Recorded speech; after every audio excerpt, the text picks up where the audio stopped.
دوسرا یہ کہ کسی کو جو ہے وہ ایڈوانس دیا اور اتنا عرصہ وہ ہمارے پاس کام کرے گا تو بغیر اجرت کے کام کرے گا، یا یہ ہے کہ اس جو ہے وہ جو اس کو ایڈوانس دیا ہے اس کی وجہ سے اس سے کچھ اجرت کم کی جائے گی اس کے عوض میں، تو یہ حرام ہے، یہ سود ہے۔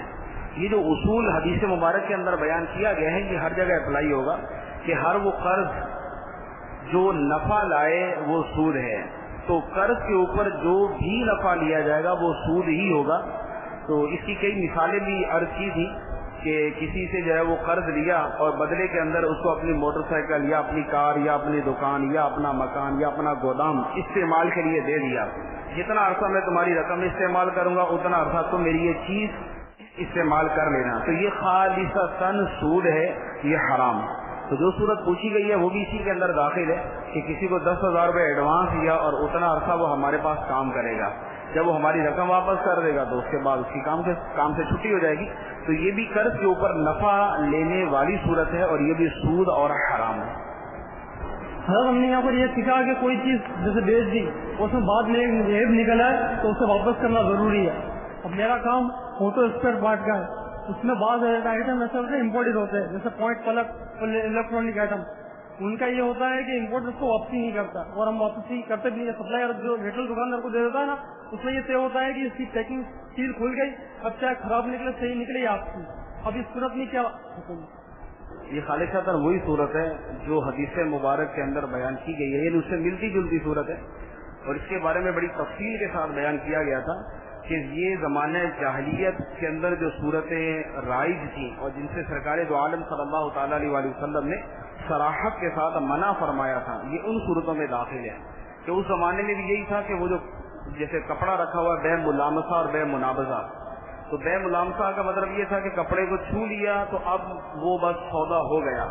اب اس میں کوئی عیب نکلے کچھ بھی ہو خرید بیچنے والا اس کا ذمہ دار نہیں ہے، اور منابضہ کے اندر کہ وہ کینکری پھینکی یا وہ سامان پھینک دیا تو اس کا سودا ہو گیا، اب کسی قسم کا عیب نکلے تو اس کی وجہ سے اس کو واپس نہیں کیا جائے گا۔ تو یہ یوں کہہ لیں کہ یہ جو صورت الیکٹرانکس کی ہے یا خاص طور پہ موبائلوں کے اندر تو ہماری اپنی چشمدید صورت ہے، یہ اسی زمانہ جاہلیت والی صورت کی ترقی یافتہ صورت ہے، کیونکہ ڈبے کو اوپر سے آپ دیکھ کر کہہ ہی نہیں سکتے کہ اندر کی چیز کے اندر کیا ہے۔ اندر والے موبائل میں یا اندر والی چیز کے اندر سینکڑوں قسم کے فالٹ ہو سکتے ہیں، لیکن وہی کہ وہ زمانہ جاہلیت کی طرح ہوتا ہے کہ جب آپ نے ڈبہ لے کے کھول لیا وہاں پر یہ تھا کہ آپ نے جیسے اس کو چھو لیا اس کی بے ہو گئی، اب اس کے اندر عیب نکلے یا کچھ بھی نکلے اب اس کو واپسی کا اختیار نہیں، اور یہاں پر یہ ہے کہ جب آپ نے ڈبہ کھول لیا اب اس کے بعد آپ اس کو واپس نہیں کر سکتے۔ تو یہ تقریباً وہی صورت ہے جس سے صراحت کے ساتھ منع کیا گیا۔ تو یہ شریعت نے جو حق خریدار کو دیا ہے وہ اس کو دینا پڑے گا، ہاں جس سے ہم نے لیا، جس سے ہم نے امپورٹ کیا ہے وہ ہم سے واپس لے یا نہ لے، اس سے ہم نے خریدا اس کا معاملہ ہمارے ساتھ تھا،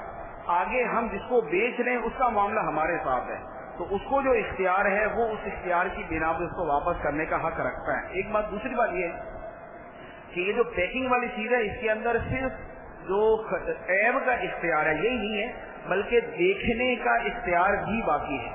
کہ ڈبے کو اوپر سے دیکھ لینا یہ شے کو دیکھنا ہرگز قرار نہیں دیا جا سکتا، کہ اوپر جو ہے صرف ایک تصویر بنی ہوئی ہے اور تصویر کا دیکھ لینا یہ اصل شے کو دیکھنے کے برابر نہیں ہوتا۔ تصویر چھوٹی سی، اندر جو ہے وہ شے بہت بڑی ہے، تصویر کے سائز سے ہم سمجھ رہے ہیں کہ یہ بڑے جو ہے وہ حجم کے اندر ہے، کھولنے کے بعد پتہ چلا چھوٹے حجم کے اندر ہے، تو یہاں پر جو ہے وہ خیال عیب اس کو حاصل ہوگا اور خیال رویت بھی اس کو حاصل ہوگا۔ تو بات یہ کہ جس سے ہم خریدتے ہیں وہ ہم سے واپس نہیں لیتا، اس کی طرف سے کوئی گارنٹی نہیں ہے کہ عیب نکل آیا تو کیا ہوگا، یہ اس کا معاملہ ہے۔ تو یہ یوں ہے کہ یہ بیس ہی بگڑی ہوئی ہے اس کی، تو اس وجہ سے ہم باہر آگے کسی کا حق مار نہیں سکتے، جو ہم سے خریدے گا اس کو اختیار ہوگا کہ اگر عیب نکلا تو وہ واپس کر سکتا ہے۔ آپ کو جتنی بیچنے کی فکر ہے نا، آپ کو بیچنے والے کو بھی اتنی ہی اپنا مال بیچنے کی فکر ہوتی ہے، یہ میں آپ کو بتا دوں۔ اصل میں ہم اپنے ڈر و خوف کو اظہار کر رہے ہوتے ہیں اور اس کو بڑا آدمی ہوتا ہے اپنے ڈر و خوف کا اظہار نہیں کر رہا ہوتا۔ اگر یہ جو ہم نے شرعی اصول سیکھے ہیں اس پر عمل درآمد کرنے کا ذہن بن جائے نا کہ میں نہیں لوں گا، یہ شرعی صورت ہے اسی صورت پہ لوں گا،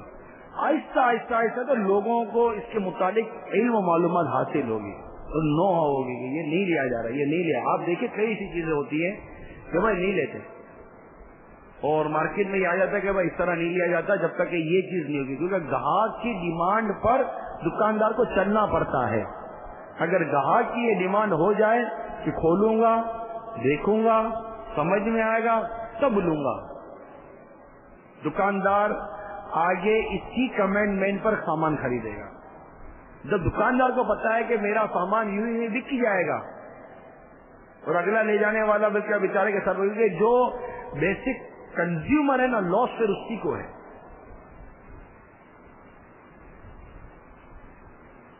ہمیں پریکٹس اپنی تبدیل کرنی پڑے گی. دیکھیں گے بھائی، خیار شرط اور خیار غیر، خیار رویت، یہ شریعت نے ہم کو دیا ہے اور ہم اپنا یہ حق باقی رکھیں گے. بات سمجھ رہے ہیں آپ؟ یہ ہم کو شریعت نے دیا ہے اور ہم انشاءاللہ اپنا یہ حق باقی رکھیں گے، دیکھیں گے اور جو ہم کو سکھائے گا اسی پر عمل کریں گے. اور نیت کر لیجئے کہ جہاں بھی رہیں گے دعوت اسلامی کا مدنی کام کرتے رہیں گے. ہر فرد کو اس مدنی تحریک سے وابستہ کرنے کی نیت کر لیجئے انشاءاللہ. فیضان زکوٰۃ یہ کتاب و چندے کے بارے میں سوال جواب، یہ 2 کتابیں خرید کر مارکیٹ میں تقسیم کرنے کی نیت کر لیں. یہ بالخصوص فیضان زکوٰۃ میں نے اس کو دیکھا، اسے لینے اور بانٹنے کی ضرورت ہے. تو کم از کم 22 کتابوں کا عدد لے لیں، 12 یا 22 لیں گے انشاءاللہ.